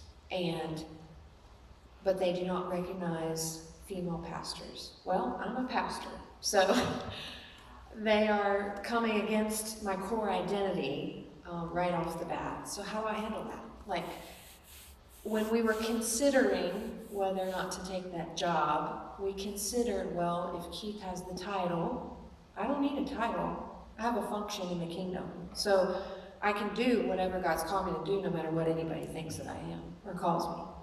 However, would there be a freedom for me to operate that way? In the end, probably not. So we ended up not taking that position. But those are things that I have to consider all the time, really. And as a female, you encounter a lot of issues that men don't even think about. They don't even have to consider it. It doesn't even cross their brain, like cross their mind to think about. And so it's a different animal for sure, but I say I have to have a lot of grace. I have to be careful with, I am very bold when I lead. I don't hold back, but I do it with grace. And I don't try to force them. But I do think that every good worship leader needs to know you're not always going to get a demonstrative response in the way that you want. Just because people aren't raising their hands or clapping or shouting or doing whatever does not mean that the Holy Spirit's not working. Mm-hmm. Some of the most powerful moments I've had have been when I'm on the stage going crazy, breaking through atmospheres and doing what I need to do spiritually to like get us there, and everyone else is totally silent and motionless. And I know the Lord's telling me, I have one ear to the Lord and one eye to the congregation, and I know the Lord's telling me to keep going for it. I gotta keep going for it. Because what I'm doing is supernatural. It's not just in the natural, and it's breaking something open for the next person who comes. And so sometimes it looks like there's a big chasm, but you know what? The times that I've done that, the next time that I've led for those people, if I get asked back, it has shifted. And so I know the Lord used that to shift the atmosphere. So I think it's a lot of everything. You have to have a little bit of politics, respect, grace, boldness in the Holy Spirit. Know who God called you to be, and just because other people don't call you that doesn't mean that you can't operate in it. Even at a church that I was at for a while, the leadership didn't necessarily recognize me as a leader, even though I knew I was super capable. And for a while, I let that affect me, and I doubted my calling, I doubted my abilities because of it. But then, in the end, the Lord used it to grow me because I really needed to move past that and be who I was in spite of their lack of recognition. And that, in the end, brought the recognition that I was wanting. So you just have to be bold. Be bold and be courageous and do what God tells you to do. If it's off the wall, do it anyway. You'll regret if you don't, you know. Can you talk a little bit about your experience on American Idol? Yeah, American Idol was, it's a TV show. It's not necessarily a talent show. They told us the week we got there in our first meeting that they make more money off the first week that the show airs in advertising than they do off the entire career of the person who wins. So it really is about making good television. They do a psych eval when you come in to pair you with people who are going to trigger you and who, you know, That's so rude. to make TV and drama. They do script part of it. They do cause you to have leading questions, and they edit a lot. They edit it the way they want it to look, for sure. And that even happened to me. So it was overall a positive experience. I think I learned a lot about getting over nerves with auditioning and stuff, because that's really, it's like, it is very nerve-wracking. Like, the way they set it up is intentionally to bring out, psychologically, to bring out your fears. The way they do the lighting and the space between you and the judges and everything, it really is created to create stress. So, and put you to the test, which they're doing that in the audition round so that when you get on television, you don't buckle, which I see why they're doing it. But I was on a learning curve because I grew up listening to only Christian music, so I didn't know most of the songs. So whereas everyone else between rounds, they would just pick a song and practice it, I had to pick a song learn it, learn the lyrics, memorize everything, and then do it. So I was on a huge learning curve. I felt insecure in that way. I knew that I had more to offer than some of the other people. Like, you know that you've got what it takes, but you're crippled by some circumstance. That was it for me. Like, there were rounds where I knew that I could have nailed that if I had just known the song. I just didn't know the song.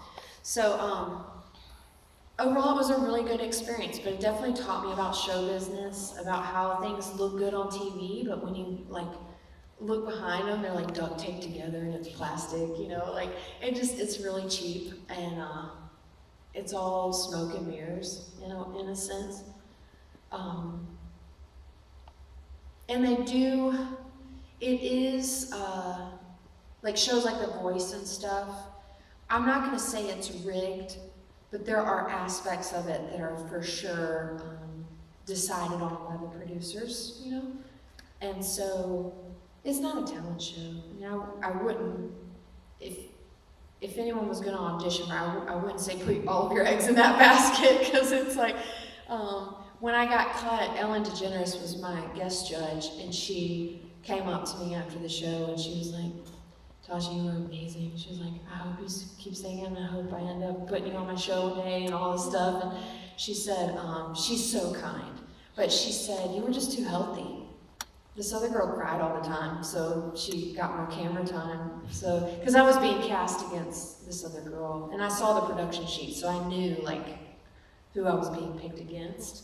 Similar vibe, similar look, we both played guitar, all that, but she cried and was like a basket case, and the camera loved that. So I was actually really happy that I was cut for good reasons, healthy reasons.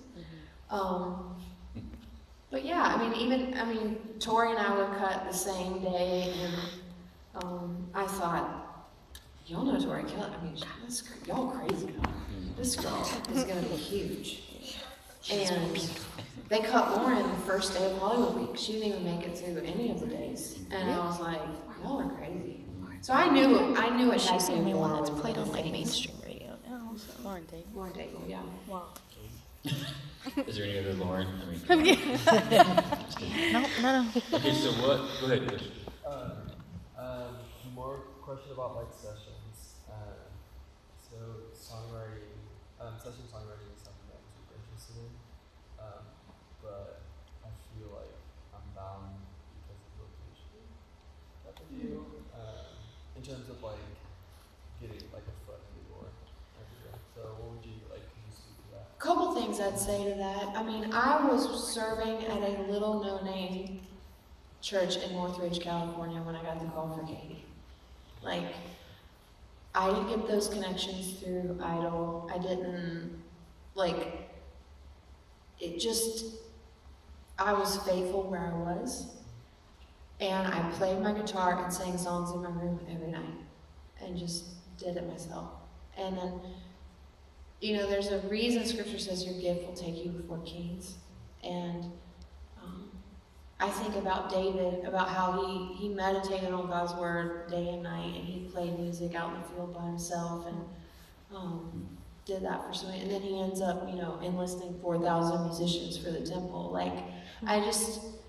I think there's an element of being faithful where you are, and sharpening, because you don't want the right thing in the wrong timing. We have a friend, she's an incredible drummer, and she got a call to do an audition, and I knew that she wasn't ready. My husband and I both knew that she wasn't ready. And if she had gone and auditioned for that, the wrong people would have seen her not be ready, and she might not have gotten a good audition call the next time. And so, you want to grow where you're at, be faithful with what you have, write with everyone you can hear, and then when you feel like it's time to go, you can always Skype write and make relationships. Take a scouting trip to Nashville and meet up with some people and just tell them, hey, I want to learn how to do this or whatever, and see who you can pair up with. my husband is the king of networking, and he just talks to everybody and tells everybody what he's doing and what he wants to do, and then something clicks. So I think he's laughing. He knows it's true. So I think just being faithful where you are, sharpening your gifts as much as you can where you are. Like, there's some good resources. What's that book on writing that you like a lot? 6 Steps to Songwriting Success. 6 Steps to Songwriting Success.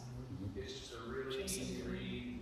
Most songwriting books are really academic and just read and hard to understand. This one's really just a plain look at pop songwriting in a really good way. And the other thing I would say is don't devalue your hiddenness, because I came into Nashville at a time when spiritually and circumstantially God had prepared the way for me to be there. But the time that I wasn't, and that I wasn't learning the craft of songwriting, guess what else I didn't learn? Rules. So I don't feel like I have the same boundaries as some people who have been writing for many years, because they feel like it's got to be a certain way. And there are some things that production-wise and structure of the song need to be there. However, I just don't have the same rules as everybody else because I was hidden. Because I didn't do that for a long time. So don't devalue where you're at in your hiddenness. Christine King has an amazing message on that, about being in a dark room. You can look it up on YouTube, but it's basically that when you are in those situations where stuff's not happening that you want to happen, like, you just don't know what God's up to. Mm-hmm. Don't force it. Yeah, don't force it. I've never forced a door open. I've never sought anything out. Like, I've only just been faithful with where I am, and then out of nowhere, people just come around me and support what God is doing. But I've never asked for anything for myself, and I've never tried to promote myself on my own. Like, and the people who, like, living in LA for so long, I have a lot of people who are friends who are influential or famous or whatever, and I've never asked them for anything. I always try to put the relationship first. Seek first the kingdom, and all else shall be added. I always try to say, Lord, what do you want? And then how do we get there?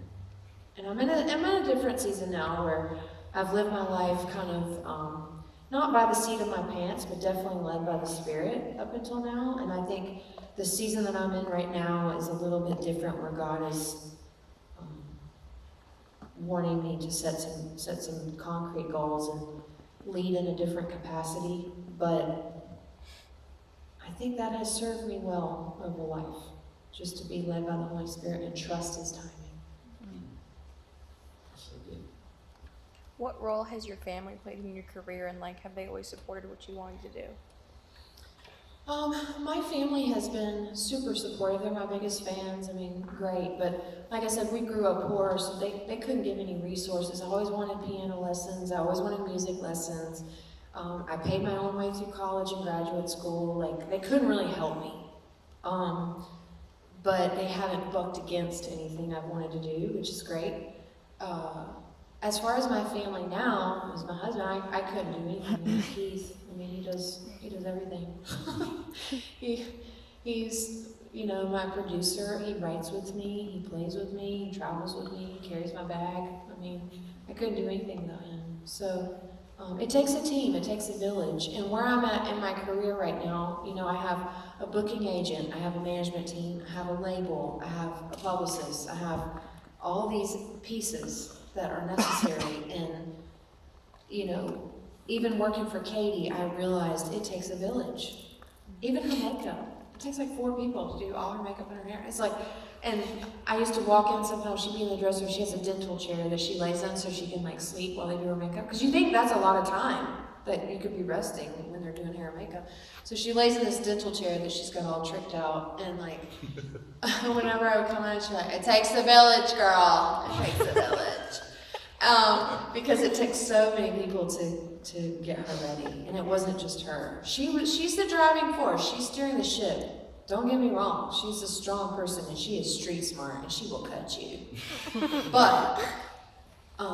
But she has a huge support team, and anyone to that level of success or anything, they didn't get there by themselves.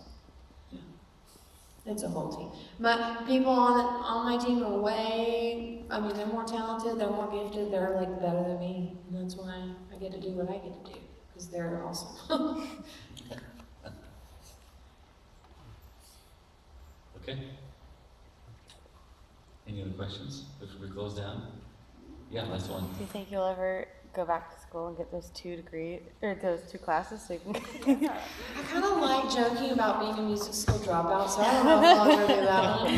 I might. I mean, I'm so close, but it doesn't matter to me now. I use what I need to use. And I have other degrees, so it's not like I'm collegeless, you know. But I would like to go back and do my doctorate. I started on my doctorate before I got the job with Katie, and so I thought, doctorate, tour the world. I thought I can always go back to school, I can't always have this experience. So, yeah, I would like to go back and get my doctorate. I don't know if I'll finish the music degree, but I definitely use everything that I learned, and I wish that I paid more attention in some respects. What are the top 5 songs in your playlist right now? Before everybody goes. I'll give artists, because I'm not really bad at songs. Okay, do artists. I love Surfaces. You guys know them? Oh, they're so awesome. I love Sheryl Crow. I love the 1975. I love Lizzo right now. I mean, who's not obsessed with her? Who is not obsessed with her, right? Washing you out of my hair or whatever. It's so good. And I love that she's like kind of off key, but it works, you know? Like she's totally flat and sharp the whole time, but it's like her thing and it's awesome. Yeah. And what else do I love? Honestly, I love the production elements of Charlie Puth. I mean, that's amazing. But also, Christy Knockel's Lullaby album is incredible. Really? It is so musical and orchestral and incredibly beautiful. And I listen to that a lot.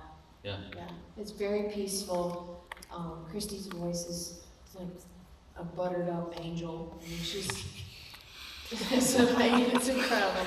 So, horrible visual picture. yeah. I love that.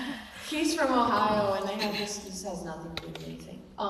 He's from Ohio, and they have this big statue of Jesus in Ohio. Yeah, they do. That's like yellowy. It looks like it's made out of butter. They call it the butter Jesus.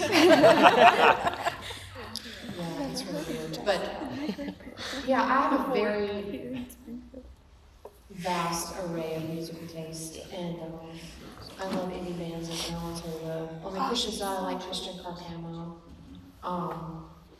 He's really awesome. And Surfaces are great. But my biggest influence is probably U2 and Coldplay and Oasis. I mean, I grew up with Wonderwall and all that. So. Yeah. Good. Okay. Thanks for having me. Thank you guys so much for coming. Was this helpful? You guys enjoy it? Yeah. Very good. Hopefully you can take some nuggets away with you. So, okay, we're going to take a break till 1 o'clock, and then we'll have Keith with us at 1 o'clock.